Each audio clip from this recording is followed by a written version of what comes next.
Okay, everyone. So I'm here to give you guys my review of Boruto 2 Blue Vortex Chapter 28. Now, first of all, I do apologize for this review being late, but I'm here and I'm going to give you guys my thoughts on this chapter. And we definitely do have some things that we do need to talk about because there's a lot of things in this chapter that are, at least for me, seem like they are definitely setting some things up for the future of the series. Some things that feel like they could happen either within the next few chapters or maybe something that's being set up for maybe a little bit later down the line. Like, let's say after this current, I guess you could call it arc, this current fight with Mamushi ends, maybe something after that is possibly being set up here in this chapter. And we're going to get to it when we get to it, but let's just go ahead and go through this chapter and I'll give you my thoughts as always, just like I've been doing with these past couple of reviews.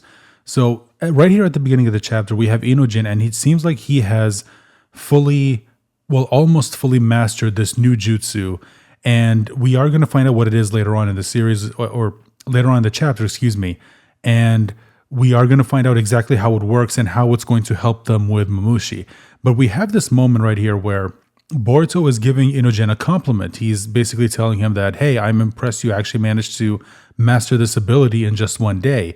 And this is when we get our, you could call it a reminder that, Boruto is still seen as an enemy because of omnipotence. And, there are people in the village who still, obviously still don't like him, or they still hate him because he, in everyone's minds, is believed to be, the person who killed Naruto, which obviously we know is not true. But here in this moment, we have Inojin, and he's, in a sense, reminding Boruto that he's only doing this because he cares about Himawari and for Konoha, of course, and he is basically reminding him that he hasn't forgiven him for his betrayal and he's not accepting him as a teammate. And this is where Boruto reverses it on him, and he basically tells him that, basically, I haven't accepted you either. Like, yeah, I know you're into my sister. I know you're trying something. And just so you know, I haven't fully accepted you. And if you actually do anything to make my sister cry, I'm going to shave, your head, which is kind of funny that it seems like even people in universe don't really, they don't really like Inojin's haircut, which I got to be honest, I'm not really that big a fan of it either. It's just, it looks too, weirdly enough, it looks too normal. You know what I mean? Like, if you look at the characters in the Naruto series, obviously there were some characters who have, like more normal-ish hair, like the type of hairstyle that you would expect a person, here in the real world to actually have. But for the most part, they seem like hairstyles that you would expect someone in an anime to have, which makes sense. This is or not an anime, in a manga to have, which makes sense because this is a manga. Inojin is the only one who has like a very normal hairstyle. And it's something that always just kind of bugged me. It just doesn't seem like something that fits in, this, in this world, this exaggerated world of, of Naruto and Boruto. So honestly, I did find this really funny that even you have characters in universe are commenting on how stupid his hairstyle is, which again is kind of weird because if someone here in the real world had this haircut, no one would really bat an eye to it. No one would really bat an eye, at it because yeah, it's a very normal hairstyle. But I thought this was kind of funny. And we have, a response from Inojin saying like, wait a minute, like who the hell is he to basically tell me that when he's the one who messed up the entire family? And Koji just doesn't say anything. And, some people may wonder like, why hasn't Koji told Inojin about, omnipotence and what's really going on? Like Boruto and Kawaki have switched places. It's because if you remember, even if he did tell him, it's not going to do anything because what omnipotence does, and we've seen it, is it's just going to erase that information from his mind. Any information about omnipotence, any information about their minds having been messed with, about having their memories about Boruto and Kawaki being switched, all of that is going to get erased by omnipotence. So even if Koji told him, it wasn't going to do anything. So that's what's going on there. And then we get to the interrogation from Kovu the interrogation of Kovu, and he's about to interrogate Mitsuki. So he's done interrogating Konohamaru, he's about to interrogate Mitsuki, and we get this moment with Sai, where Sai basically is asking the sensory unit to basically ask him, when was the last time Konohamaru essentially logged in a communication? When was the last time he logged in that he used this, a communication system that they have? And they basically tell him that the last time was last night, or literally the night before. and anything within like the last couple of minutes didn't. There's no record of it, and this is where I think Sai basically put the pieces together that Konohamaru is using an unregistered or unlicensed communication, which is against the rules. It's against the law here in Konoha, and he's basically, I'm guessing, going to figure out that someone is allowing Konohamaru to basically use the mind transmission jutsu to speak to someone, telepathically, and they're not logging it in. And he's going to figure out that there's really only two people who can do that. It's his wife, Ino, and his son Inogen. So I'm curious, where they're going to take this, now that because it's clear that he's putting the pieces together, because Sai is not stupid. Like, he has been trained to notice these things. He was in the Anbu, or specifically Root, and they were trained to basically, figure people out. Like, these are things that they actually know. So I'm guessing Sai did actually put the pieces together and is realizing that Konohamaru is using mind transmission jutsu without logging it in. And now it's just a matter of figuring out who is actually helping him. So, yeah. And we're basically seeing that the interrogation of Mitsuki is just about to start. But before that, we cut to Boruto, and he now has his upgraded sword from Sumire. And this is where she reveals to him basically what actually happened. So she tells him that the entire sword has been reshaped, and the only thing that's similar is the guard. And right now the sword looks more similar to like a regular, Japanese sword, a katana. Whereas before, like, it was sort of similar, but not exactly. But now it looks more like a traditional Japanese sword. Like, if you've seen one, you know what it looks like. That's what his sword, looks like right now. And you even see it on the cover of this newest chapter. And she basically tells him that what she did is that this new sword will allow him to use the Uchiha-style Hagoromo Jutsu, the one where you run your chakra through the blade, to basically it helps increase its chakra. And now this new material that's been added to the blade will allow him to consistently maintain it. So basically, all he has to do is run his chakra through the sword, and the sword will basically do the rest of the job. The rest of the job for him. And he doesn't have to worry about, his concentration breaking, whereas before he did have to worry about that. And basically, she also warns him that anyone whose chakra isn't registered in the sword shouldn't be holding the sword. Now, this is one of those things that I talked about at the beginning of the video, where I said that it seems like there are some things that are being set up here that are going to play a part later on in the story. So we are told that anyone whose chakra isn't registered will have their chakra heavily drained if they try to use the sword. And again, this does open up the door to some possibilities, like what happens if, let's say, Jura gets his hand on the sword, like what happened last time Boruto fought against him. What would happen if, let's say, Mamushi got his hands on the sword? What would happen if Kawaki got his hands on the sword? Like, what would happen then? Just so many things that, could possibly happen just based off this information alone. And this isn't information that they would reveal to us if it wasn't going to play a part in the story later on. Like, if this wasn't going to be important later on in the story, they would have just left it out, because it's not really all that important, right? So them mentioning it tells me that it absolutely will, come into play later on in the story. And this is where we get this information again, that a specific material was added to the actual sword. Now, we don't find out exactly what the material actually is, but this is obviously something that's going to be revealed later on in the story, and I am curious as to what it actually might be.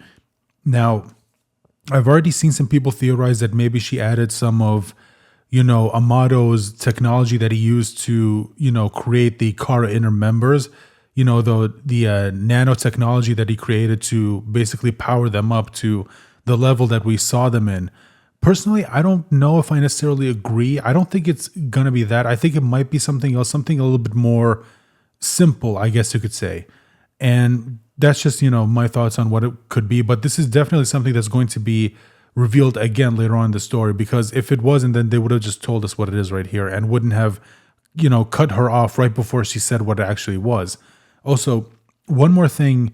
So when that's done, we then cut to the Hokage office, and this is where we see a conversation between Shikamaru and Shikadai, where Shikadai is basically revealing to Shikamaru that he's not comfortable with this mission. He's not comfortable because they're working with Boruto, the guy who, again, they believe killed Naruto, and he's basically wondering why would Shikamaru work with him.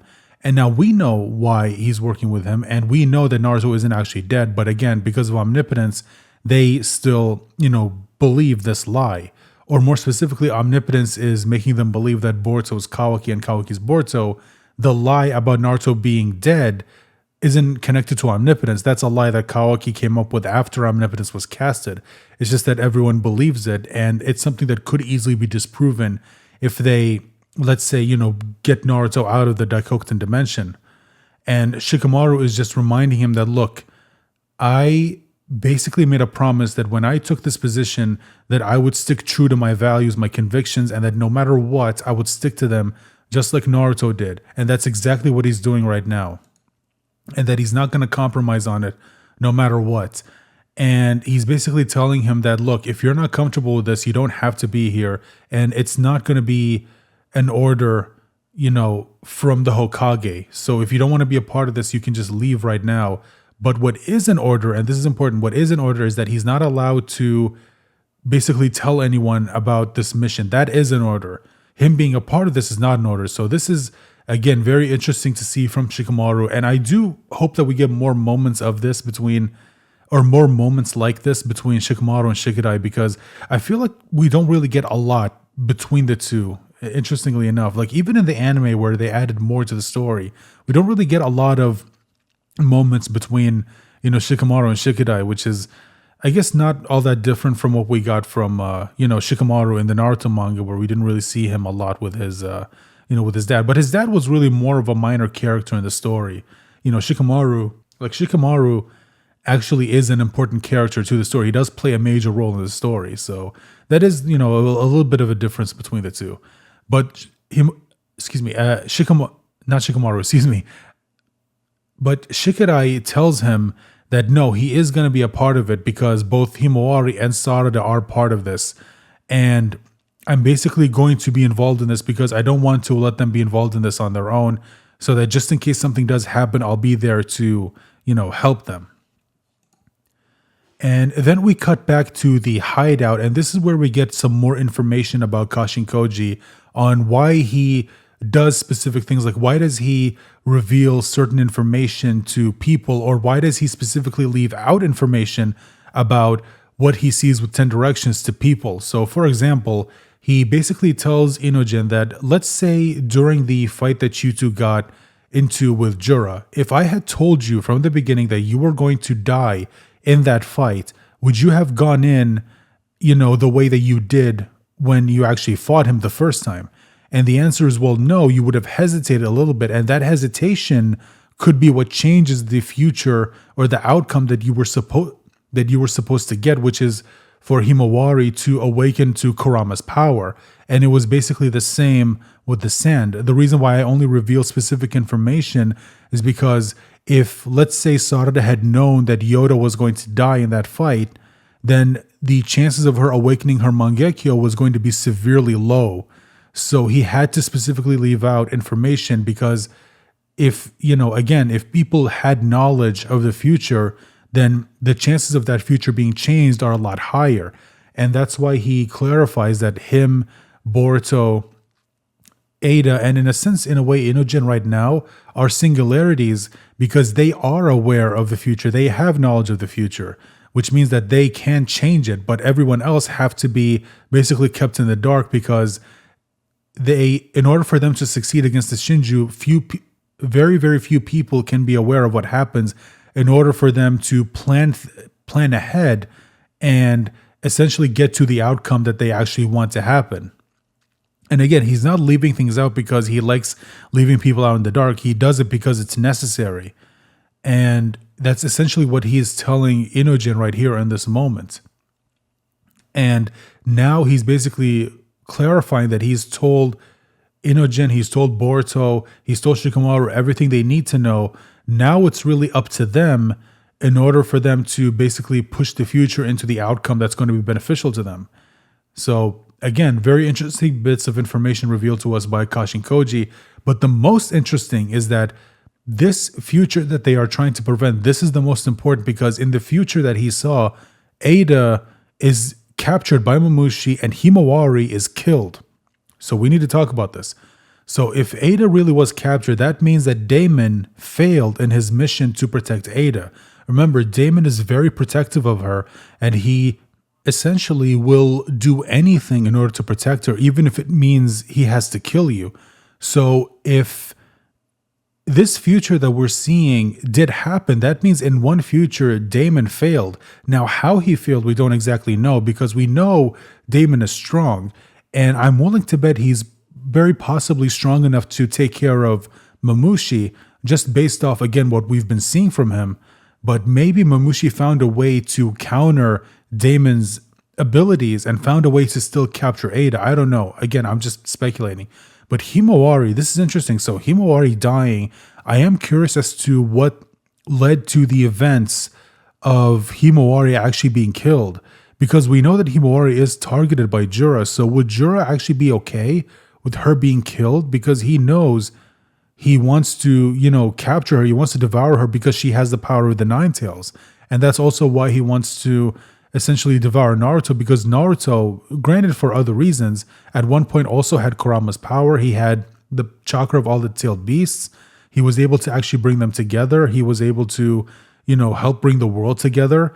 And, he wants to also consume him. So I'm curious as to how this even happened and whether or not Jura was even okay with it, or what his reaction to this might have been in this future that Kashin Koji saw. And maybe that's another reason why he wants to avoid this future, because maybe this happening ends up pissing Jura off so much that he ends up basically saying fuck it and just, put an end to everything.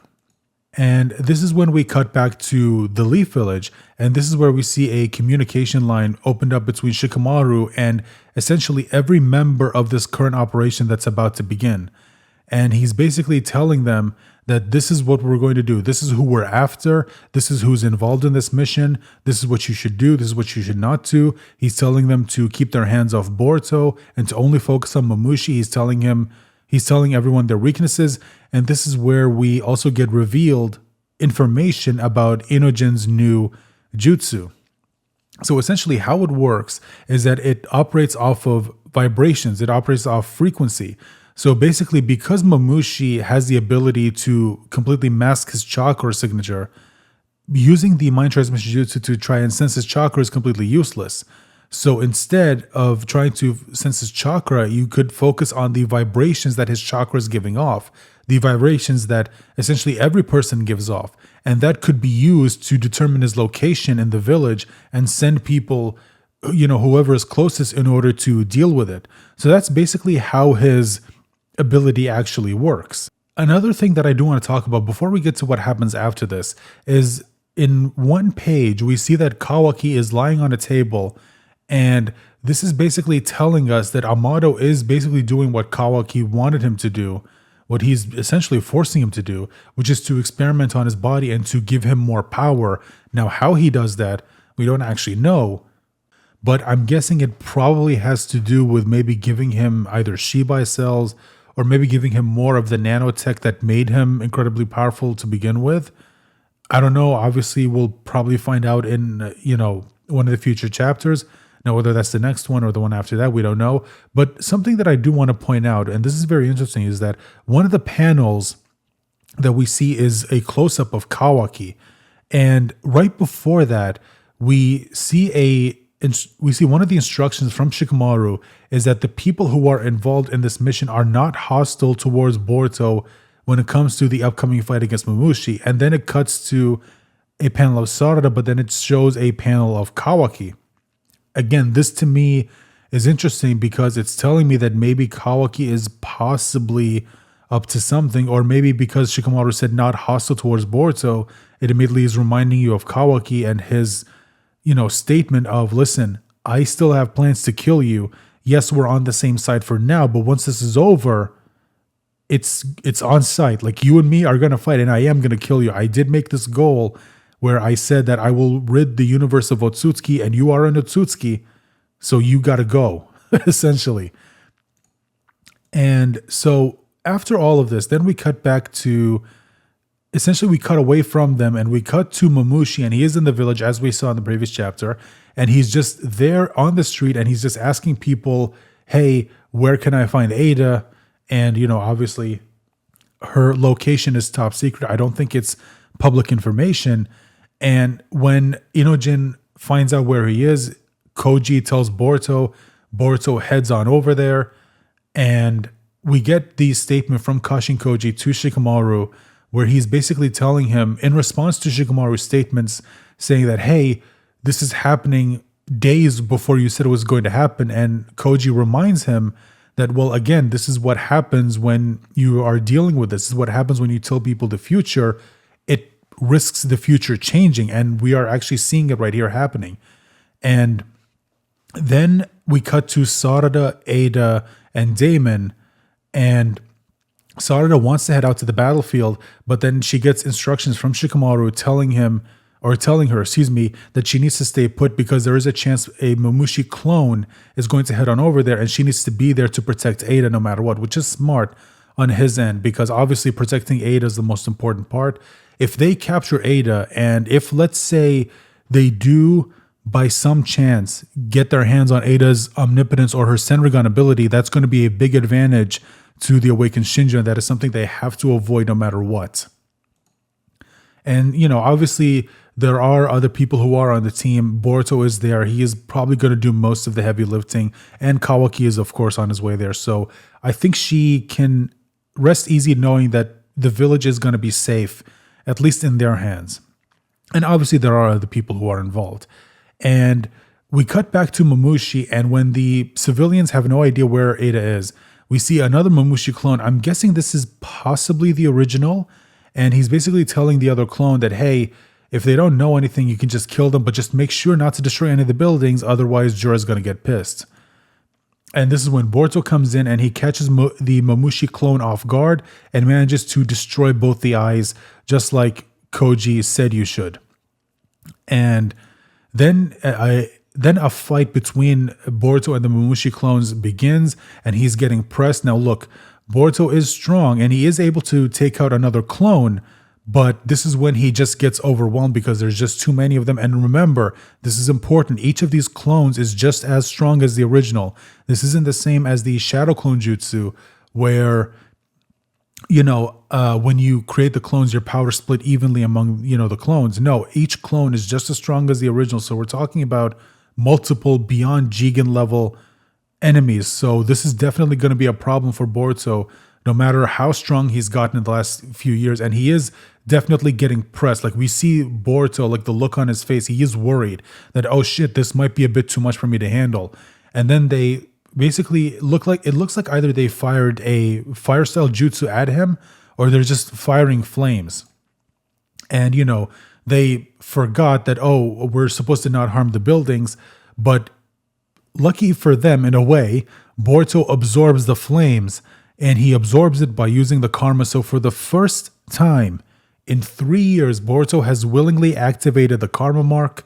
Or no, technically the first time in 2 years, because he did say that he tried to activate it when the fight between him and Sasuke against Code happened, but then, everything happened between Momoshiki trying to take over and all that. This is the first time since then that he's willingly activated it, showing us that the deal that he made with Momoshiki, I guess, is in effect, and now he can use karma without having to worry about Momoshiki taking over. And yeah, so this is very, very interesting. I'm really curious to see where this is going to happen. How much more powerful is Boruto going to be? Will it actually help him against Mamushi? I'm sure it'll give him a big boost. But considering Mamushi can just make as many clones as he wants, I think Boruto, even with the karma mark, is eventually going to get overwhelmed. Unless Kawaki shows up to help him, in which case I think they'll be fine. Because, Boruto and Kawaki's power combined, I think even Mamushi's going to have trouble dealing with that. But that's basically where the chapter ends. So overall, I think this was an okay chapter. I thought it was, it was maybe like a 6 or 7 out of 10, and I thought it was okay. But obviously, I'm curious to see where a lot of the things that they set up is going to go. I hope there's a satisfying payoff. Wasn't a big fan of a lot of the things that were set up and paid off in Boruto. So I really hope this is going to be a lot better. But anyway, that's going to be it for me, guys. Thank you so much again. And once again, I really do apologize that this review was late. I'll try in the future to either have it be closer to the release or at least the day that it actually gets released. So again, once again, I do apologize. So I'm going to go ahead and let you guys go. Thank you if you, first of all, watched it, and thank you for if you stayed until the end. If you enjoyed it, like, share, subscribe, comment, all those things. And I'll see you for my next Boruto 2 Blue Vortex review. Bye for now.